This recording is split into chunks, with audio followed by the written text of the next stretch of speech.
Dragi budući roditelji, dobrodošli u Link4Med. U ovom videu objasnit ću vam sve o standardnom surogat programu sa sopstvenim jajnim ćelijama i spermom.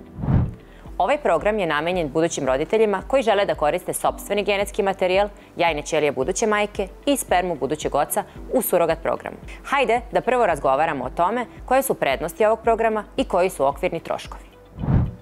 Prosečna cena surogat programa sa sopstvenim jajnim ćelijama i spermom u Evropi zavisi od zemlje i nivoa usluga koje su uključene. Svaka zemlja ima zakonsku regulativu i listu potrebnih medicinskih nalaza na osnovu kojih se buduća majka odobrava za proces stimulacije i vađenje jajnih ćelija. Ovi nalazi uključuju osnovne laboratorijske analize, ginekološke preglede i procenu opšteg zdravstvenog stanja buduće majke. A kako izgleda ceo proces?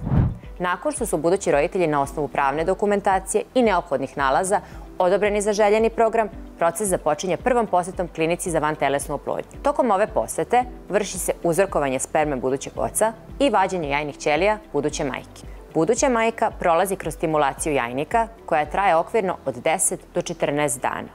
Lekari pripremaju detaljan plan terapije i daju sve potrebne instrukcije za stimulaciju. Stimulacija buduće majke može se raditi na dva načina. Potpuno u zemlji gde se radi surogat program ili polovina stimulacije u zemlji buduće majke, a polovina u zemlji u kojoj se vrši kompletan surogat program. Nakon završetka stimulacije, jajne ćelije se skupljaju i oplode spermom budućeg oca kako bi se kreirali embrioni. Kada se kreiraju embrioni, započinje proces selekcije surogat majke. Nakon što budući roditelji odobre profil surogat majke, vrši se embriotransfer.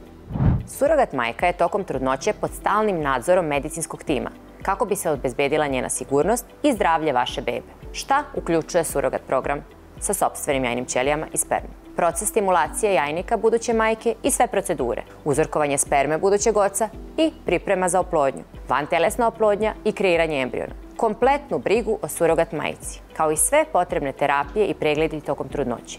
I na kraju, i ne najmanje važno, pripremu kompletne pravne dokumentacije. Pored osnovnih troškova, mogu se očekivati i dodatni troškovi, poput naknade za naredni transfer embriona, rođenje blizanaca, što zahteva dodatnu naknadu za surogat majku, genetski skrining embriona ili odabir pola. Ovo nije obavezan postupak, ali se često savetuje. Medicinske komplikacije, poput hitne hospitalizacije surogat majke ili bebe, kao i troškovi za NICU, što je jedinica intenzivne nege novorođenčeta. Za dodatnu sigurnost, mnoge agencije nude opciju osiguranja od ovih troškova, što se obično doplaćuje do 12. nedelje trudnoće. Ovo osiguranje pruža dodatni mir roditeljima, znajući da su pokriveni svi troškovi u slučaju nepredviđenih okolnosti. A kako će vam Link4Med pomoći? Naš zadatak je da vam pružimo potpunu podršku tokom cijelog procesa, da vam pomognemo da se odlučite za najbolju agenciju, da obezbedimo pravna mišljenja i medicinsku podršku, da budemo uz vas na svakom koraku, od početnih analiza do rođenja vašeg deteta. Hvala vam na poverenju i radujemo se prilici da budemo deo vašeg puta ka roditeljstvu.